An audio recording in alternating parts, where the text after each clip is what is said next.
ભારે વરસાદને કારણે વાવ્યા ખાડી પાણીમાં ગરક।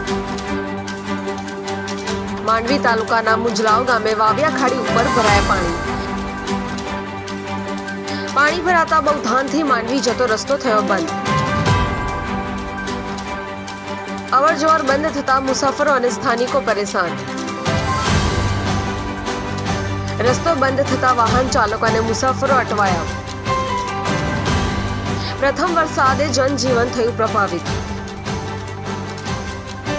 પુલ ઉપર પાણી જોવા મોટી સંખ્યામાં લોકો ધસી જતા પોલીસ મૂકવાની માંગ।